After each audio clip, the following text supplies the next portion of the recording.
Mission 2024 को लेकर Samajwadi party ने कई सीटों पर अपने लोकसभा प्रभारी घोषित कर रखे हैं। ये समाजवादी पार्टी की एक बड़ी रणनीति का हिस्सा है। इस पर बीजेपी के नेता क्या सोचते हैं, यही हम बात कर लेते हैं ऊर्जा राज्य मंत्री डॉक्टर सोमेंद्र तोमर से। सोमेंद्र जी, देख रहे हैं कि कई सीटों पर समाजवादी पार्टी के लोकसभा प्रभारी घोषित हैं। आपको लगता है कि उससे आपको कोई नुकसान है या समाजवादी पार्टी को फायदा? देखिए, सभी राजनीतिक दल अपनी अपनी व्यवस्था के अनुसार अपने अपने संगठन को आगे बढ़ाते हैं, लेकिन भारतीय जनता पार्टी का संगठन हमेशा लोगों को, लोगों की भावनाओं को और प्रदेश और देश के विकास को, देश के धार्मिक और संस्कृति के उत्थान के लिए, और मैं कह सकता हूं कि सबका साथ सबका विकास और सबके विश्वास, इस प्रयास के साथ भारतीय जनता पार्टी का संगठन काम करता है।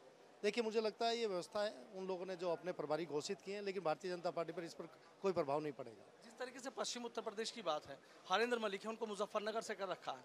आपको लगता है कि वहाँ आरएलडी भी अपना दावा ठोक रही है, समाजवादी पार्टी ने अपना लोकसभा प्रभारी घोषित कर दिया। आपको लगता है कि कोई टकराव की स्थिति हो सकती है, उसका बीजेपी को फायदा? देखिए, भारतीय जनता पार्टी का अपना अलग एजेंडा है और भारतीय जनता पार्टी हमेशा हिंदुस्तान को आगे बढ़ाने के लिए काम करती है, और ये सभी दल आप जानते हैं कि इनके स्वार्थ पहले भी टकराए हैं, अभी भी इसी तरह की सूचनाएं जो आ रही हैं, और मैं विश्वास के साथ कह सकता हूं कि हमारा ध्येय बिल्कुल साफ है। गठबंधन का कोई असर? गठबंधन का असर मैं कह सकता हूं 14, 17, 19 और 22 कहीं गठबंधन का कोई प्रभाव दिखाई नहीं दिया।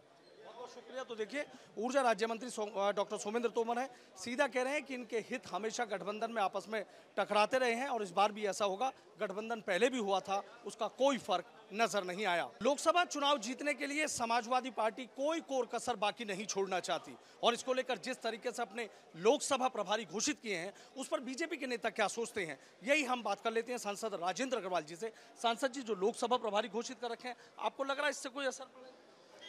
नहीं, लोकसभा प्रभारी घोषित हो जाएं, जिला अध्यक्ष बदल दिए जाएं या और कुछ व्यवस्थाएं कर दी जाएं, इससे जनता का आशीर्वाद नहीं मिलता है, और जीत मिलती है जनता के आशीर्वाद से।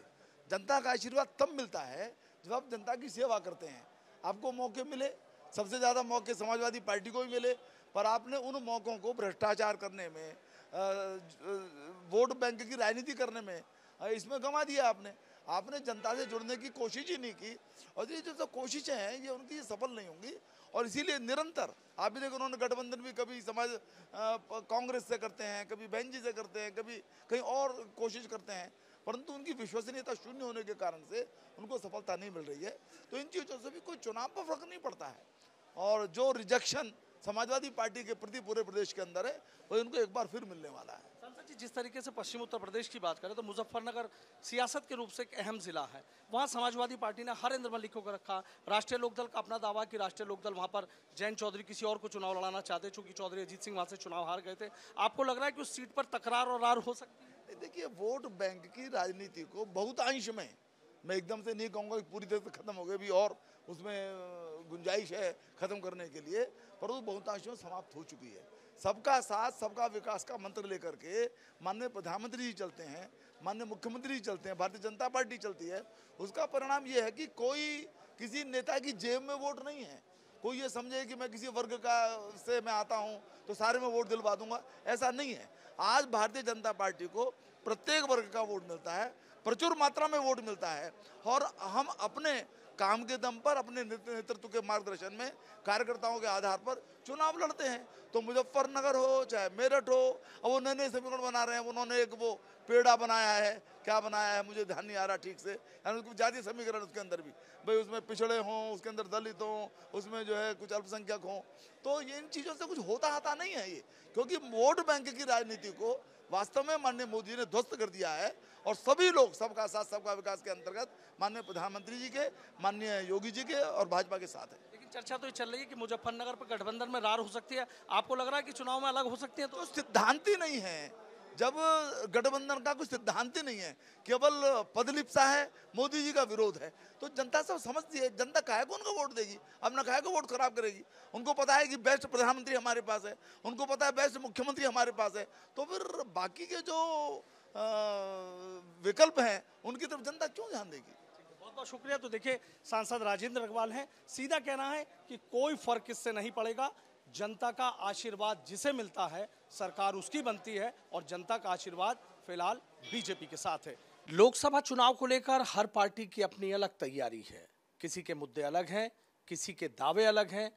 कोई विकास के मुद्दे पर चुनाव लड़ने की बात कर रहा है और कोई पश्चिम उत्तर प्रदेश में बदलाव की बात कर रहा है। इसी पर हम बात कर लेते हैं आरएलडी के राष्ट्रीय महासचिव हैं राजेंद्र शर्मा जी। राजेंद्र शर्मा जी, आपसे जानना चाहूंगा कि हर पार्टी का अपना अलग मुद्दा है। राष्ट्रीय लोकदल किस मुद्दे को लेकर आपको लग रहा है कि पश्चिम उत्तर प्रदेश से हुंकार भरने जा रही है? देखिए, जैन जी सद्भावना यात्रा कर रहे हैं, गांव-गांव वो जा रहे हैं और पार्टी का हर बड़ा नेता और कार्यकर्ता भी इस समय उसको तैयार होना चाहिए कि वो इस यात्रा में सम्मिलित भी हो और गांव के दौरे भी करे। अभी बहुत सी समस्याएं हैं किसान की, गरीब की, न केवल गन्ना बल्कि आज आलू का मैं देख रहा हूँ। आलू किसान इस समय आलू उठा ही नहीं रहा क्योंकि उसे दाम नहीं मिल रहा है। तो किसान के सामने बहुत बड़ी समस्याएं हैं। हर फसल का दाम, किसी भी फसल का दाम उचित मिल नहीं रहा है। मजदूर भी उसी परेशानी में है। सुरक्षा का अभाव करीब करीब लोगों को महसूस हो रहा है। असुरक्षित हैं लोग बाग। तो कानून व्यवस्था, किसान का पेमेंट, गन्ने का पेमेंट, सारे सवाल हमारे लोग सामने खड़े हैं। तो हम सब लोग प्रयास करेंगे कि निकट भविष्य में कार्यक्रम बनाया जाए और समरसता से लेकर के और किसानों के, गरीबों के मुद्दे पर लड़ा जाए। ये हम सबका काम होगा और ये काम हमें करना चाहिए। समाजवादी पार्टी आपकी सहयोगी गठबंधन की पार्टी है। जिस तरीके से तमाम उन्होंने अपने करीब कई जो प्रभारी घोषित कर दिए हैं, आपको लगता है कि ये भी एक चुनाव के उसमें एक कदम है सबसे पहले? देखिए, समाजवादी पार्टी की राजनीतिक पार्टी है, वो क्या कार्यक्रम अपना बनाती है वो उनका काम है। इस पर मैं कोई कमेंट न करना चाहता हूँ, न करना चाहिए। तो उनकी अपनी पार्टी का फैसला है, कैसे वो प्रभारी बनाते हैं, क्या करते हैं, क्या नहीं। नहीं तो इस पर किसी गठबंधन पर कोई प्रभाव पड़ेगा। और विशेषतया अपोजिशन की सारी पार्टियां यूनाइट होकर लड़ें, इसके लिए प्रयास हो रहा है। हम सब चाहते हैं कि भारतीय जनता पार्टी के खिलाफ एक और के लड़ें। और जो आज की जनता की मांग है, लोकतांत्रिक मूल्यों की मांग है कि हम सब एक होर के लड़ें, भारतीय जनता पार्टी को हराएं। अच्छा, एक चर्चा ये चल रही है कि जैसे हरेंद्र मलिक हैं, उनको मुजफ्फरनगर का लोकसभा प्रभारी बना रखा है, जबकि चर्चा है कि जयंत चौधरी वहां एक ऐसा प्रत्याशी लाके घेराबंदी करने के चक्कर में बीजेपी के जुटे हुए हैं। आपको नहीं लगता कि इस सीट पर तकरार होगी अगर लोकसभा प्रभारी इन्हीं को चुनाव के दौरान कन्वर्ट कर दिया गया कि यही चुनाव लड़ेंगे? तो आपको नहीं लगता? देखिए, जब चुनाव आएगा प्रत्याशियों का चयन भी उस समय ही होगा। इस समय कौन पार्टी किसको प्रभारी बनाती है, क्या करती है, अपनी पार्टी का उनका फैसला है। तो जैन जी या हमारी पार्टी उस समय चुनाव के आसपास देखेंगे कि इसमें गठबंधनों में क्या फैसले होते हैं, एक पार्टी का होता है, कई पार्टियों का। तो ये तो फैसला उस समय होंगे कौन कहाँ लड़ेगा। लेकिन चर्चा तो अभी ये है ना कि भाई समाजवादी पार्टी ने उतार दिया और जैन जी जब यहाँ उतारना चाहते हैं अपना प्रत्याशी, तो फिर शायद लोकसभा प्रभारी नहीं बनाना चाहिए था। तमाम बातें तो उठ रही है ना। नहीं, तो देखिए, उनकी पार्टी का फैसला, प्रभारी बनावें, संगठन बनावें। प्रभारी बनाना भी संगठन को सुदृढ़ करने का एक तरीका है, तो ठीक है, उस पर मैं क्या कहूँ। लेकिन अच्छा कि आपको क्या लगता है भाई, चूंकि आप राष्ट्रीय महासचिव हैं आरएलडी के, तमाम फैसले जब बड़े लिए जाते हैं उनमें आप भी शामिल रहते हैं, क्या लग रहा है मुजफ्फरनगर में कौन, मतलब क्या सोचकर प्रत्याशी लाएंगे आप लोग? थोड़ी सी ये तस्वीर तो साफ कर सकते हैं। नहीं, प्रत्याशियों पर ना अभी कोई विचार हुआ है। जब विचार होगा तो मैं आपसे भी बात करूंगा। और अभी प्रत्याशी के बारे में कुछ भी कहना मेरी राय में जल्दबाजी होगा। मैंने पहले भी कहा कि न केवल गठबंधन, हमारा सपा का गठबंधन 3 दलों का गठबंधन था।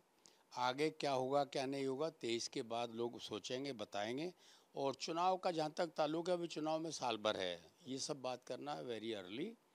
तो उस समय जो राष्ट्रीय पार्टी फैसला करेगी वो फैसला होगा। लेकिन कहीं ना कहीं ये बात तो है कि चौधरी अजीत सिंह भी चुनाव वहां पर लड़े थे, वो चुनाव हार गए थे। तो कहीं ना कहीं जयंत चौधरी के मन में ये रहता है कि भाई इस वाली सीट पे तो खास फोकस मेरा रहेगा, इस वाली सीट पे जरूर समीकरण बदलना। ये चर्चाएं तो आम है ना। देखिए, चौधरी अजीत सिंह जी वहाँ केवल चुनाव लड़ने नहीं गए थे। उनका कहना ये था कि जिस जिले से सांप्रदायिक सद्भाव बिगड़ा, देश भर में वहाँ से गलत मैसेज गया, मैं चुनाव लड़ने केवल नहीं जा रहा हूँ। क्योंकि मेरी उस समय उनसे बात हुई, मैंने कहा बागपत क्यों नहीं लड़ रहे? उसने कहा मैं मुजफ्फरनगर से लड़ूँ, मैं चाहता हूँ वहीं से सद्भाव की भावना बने, कौमी एकजुटता मजबूत हो, गंगा जमनी तहजीब जो धागे टूटे हैं वो फिर से सशक्त बने। ये मेरा प्रयास होगा। चौधरी साहब इसलिए वहाँ चुनाव लड़ने गए थे और अब क्यों हारे कैसे हारा आज तो मैं इस पर नहीं कहूँगा, मगर चौधरी अजीत सिंह नेता थे, नेता हमेशा जनमानस में वो नेता रहेंगे। उनकी चुनाव हार जीत पर तो अब मैं कह रहा हूँ कैसे वो हारे क्यों हारे मेरी आज तक समझ में बात आती नहीं आती है। लेकिन आपको नहीं लगता कि इसीलिए वो सीट अहम हो जाती है कि भाई जिस एक शुरुआत करने वो गए थे कि जो धागे टूट गए उन धागों को जोड़। हाँ बिल्कुल बिल्कुल। अब चौ साहब की भावना के अनुरूप आज भी जो जैन जी यात्रा कर रहे हैं, गांव-गांव जा रहे हैं, वो केवल बेसिक कंसेप्ट है। वो चौधरी अजीत सिंह जी ने सोचा, उसी भावना को मजबूत करने के लिए वो भी गांव-गांव जा रहे हैं और पूरी पार्टी का मन ये है कि हम लोग सांप्रदायिक सद्भाव की स्थिति को मजबूत करें। आपकी बातों से इतना तो साफ हो जाता है कि सबसे ज्यादा फोकस मुजफ्फरनगर पर तो रहने वाला है।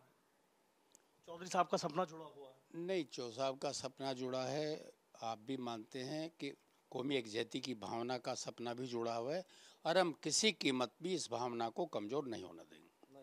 बहुत बहुत शुक्रिया। तो देखिए आरएलडी के राष्ट्रीय महासचिव हैं राजेंद्र शर्मा जी और सीधा कह रहे हैं कि वहां से एक भाव जुड़ा हुआ है, वहां से एक सपना जुड़ा हुआ है और उस सपने को पूरा करना है। यानी ये तस्वीर जरूर साफ हो जाती है कि मुजफ्फरनगर की जो सीट है वो जैन चौधरी के लिए सबसे अहम है।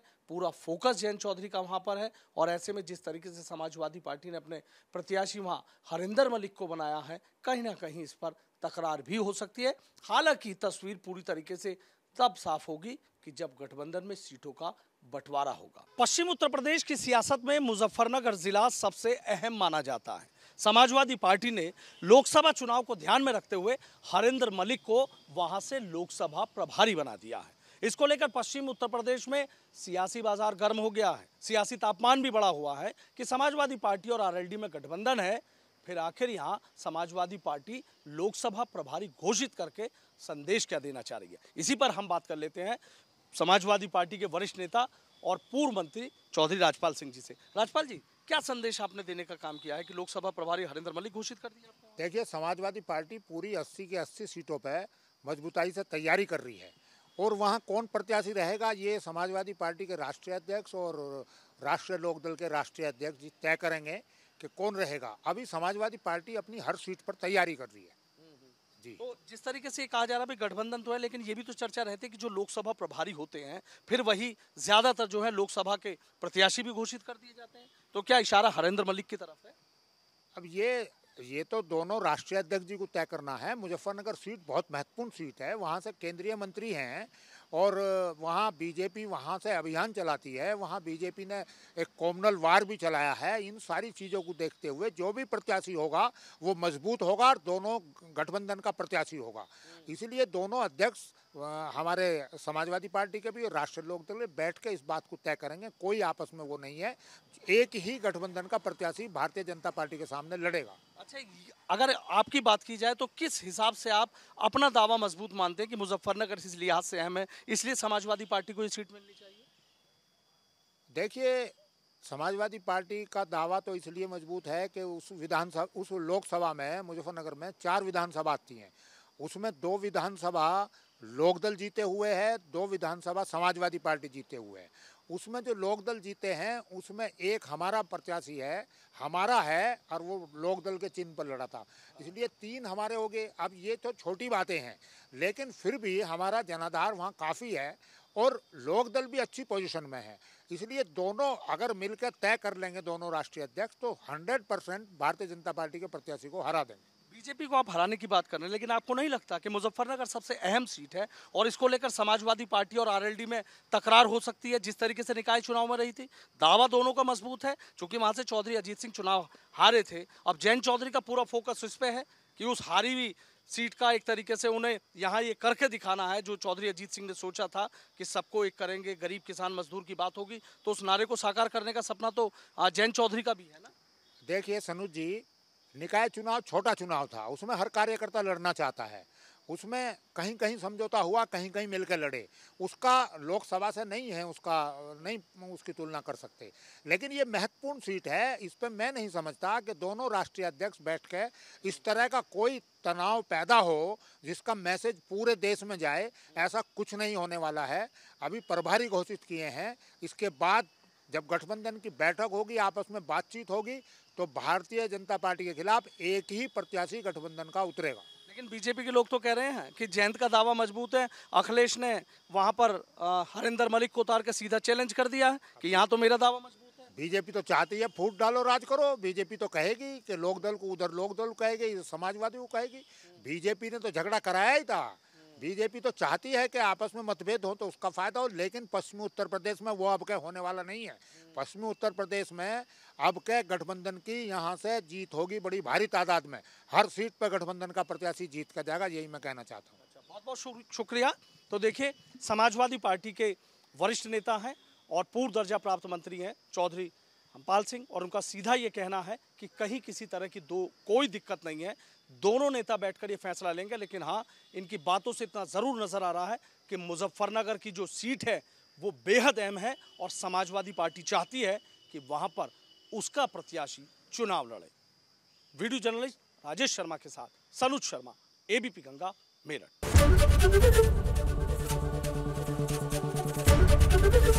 एबीपी गंगा, खबर आपकी, जुबान आपकी।